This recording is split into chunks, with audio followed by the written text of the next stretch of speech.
Joining me now, syndicated columnist Miguel Perez, columnist, New York Daily News, the Pulitzer-winning Michael Goodwin, and from Washington, D.C., founder, president, Rainbow Push Coalition, Reverend Jesse Jackson. Gentlemen, good to have you with us. Good to be with you.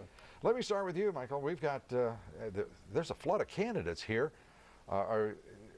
Does our cup runneth over, or do we need to add a few more? No, well, it's interesting. The unity idea is kind of fascinating given what's happening in the Senate this week.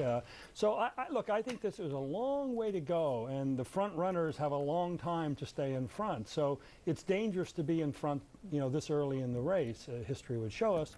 On the other hand, I think that the barriers to entry are so high in terms of the cost, the name recognition. They're estimating $100 million, Miguel. I mean, this is crazy. Let's turn to the Senate. The Senate can't figure out a way to debate the most important issue facing the nation. No, they're actually debating about how and when to debate. It is absurd. It's absurd. But I also like the idea of unity. I think that the extremists on both ends in Congress have to be brought together to some kind of middle ground so that they can agree on something. The Republican National Committee and the Democratic National Committee right now are shaking in their boots when they hear you say that. Well, I love it. That's great. Well, actually, so do I. Jesse Jackson, what do you think? Well, I think that the crowded field is, you got about a 14-month period between now and the first, and actually I think that there's a benefit for those who have less known names, but I think that to be out front that long means a lot of people will have a target on your back. Let's take a look at the most recent poll. And this shows CNN WMUR New Hampshire presidential poll. Republican primary voters' choice for nominee. McCain, 28%. If we can see that. Do we have that? There we go. McCain, 28. Giuliani, 27. Then it's Romney, Gingrich, others, undecided. Undecided doing pretty well at this early stage, Michael. Yes. Good to be undecided.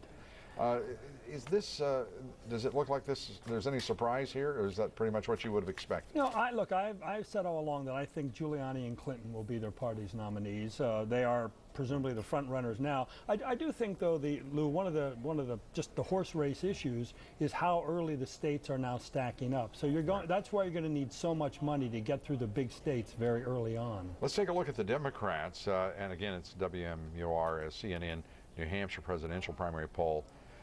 Clinton, as you see there, I mean, she has a strong lead over Obama, and I will say, I mean, Obama wasn't even around 6 months ago, so for him to be there, I think, is remarkable. Edwards, of course, is doing better. Gore, others undecided doing even better as Democrats. Jesse, what's your reaction?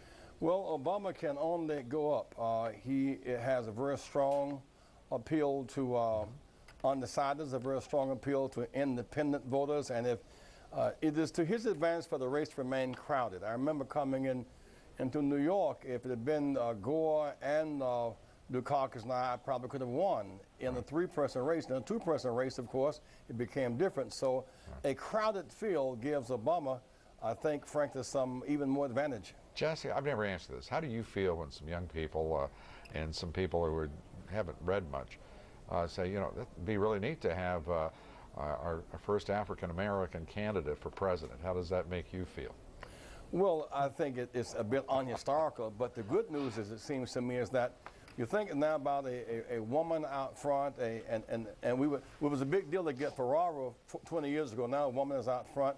They get legitimate candidates in Richardson from New Mexico. I think that this field is the most diverse, and it represents 42 years of struggle since the Voting Rights Act of 1965. Could I make one point, Lou, too? Sure. I think what's going on in the Senate, though, does show why it's very hard for a sitting senator to get elected president. They're because of the company they keep? Well, but also having to take votes which can be used against you. And I mean, John Kennedy was the last sitting senator to be elected president, and I think that's how it backfired on John Kerry. Now, what's interesting, though, people forget this. Part of his popularity and note came out of a book that he wrote, Profiles in Courage. It gave him a standing that was not really accorded to him until he had done that. Obama's book, The Audacity of Hope, is a runaway bestseller, a real phenomenon. So that may play into this as well. Miguel, this today, DHS accused of just being complete idiots, basically, by the General Accountability Office. We still don't have secure borders. We still don't have secure ports. What in the heck are we doing in this country? Well, you know, first of all, it's just a lack of leadership on both sides of the aisle here, and especially President Bush. When I see President Bush in the State of the Union talk about how we need a reform without animosity and without amnesty, he's playing both sides of the fence. He has to show some. I would respect the guy. No pun intended. But both sides of that. I mean, seriously, the Mexican border. No, but seriously, I mean, this guy has to show some. I would respect him more if he disagrees with me and takes a real position on this once and for all. It's just like he's trying to please both sides constantly for years now. And the issues of, and I've got to turn to this. The issue that we're looking at in this country right now, in terms of public education, you mentioned 1965, Jesse, the progress that we've made in this country, race relations, in a host of other areas. We still have issues that we have to confront in our, principally our major cities in this country, all sorts of economic policies, immigration policies. Give us a quick view, and we're going to wrap it up here, Jesse. We've basically neglected urban policy. We had leave no child behind. In the budget, we left them behind. We've left adequate housing. We left that behind. What's driving the agenda tonight is this war. And so its outcome will determine the fate, in some sense, of Senator McCain. I think that in the war with dignity and a real focus on domestic trade policy might be the issues that begin to cut. Not only have we ignored, urban policy, we have ignored the rest of the world. We've ignored Latin America. We have ignored, we're just so concentrated on what's going on out there in Iraq and the Middle East, and that's it. That's all we concentrate on at the White House, and it's got to stop. You get the last word, Mike. Well, I think that one of the dangers, Lou, is after this debate is over, however Iraq ends, there still is a larger war on terror issue that we've got to confront. And I'm afraid that Iraq is sapping all the energy, not only out of all these other issues, but out of this larger war on terror, which could be the end of us. And I suppose my 2 cents on this would be that our leadership has so little energy, I worry about sapping any of it in this country. Jesse Jackson, Miguel Perez, Michael Goodwin, thank you very much. Thank you.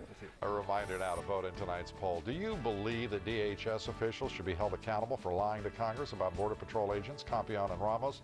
Yes or no? Cast your vote at LouDobbs.com. Results upcoming. And we'll have more of your thoughts right after this quick break. Stay with us.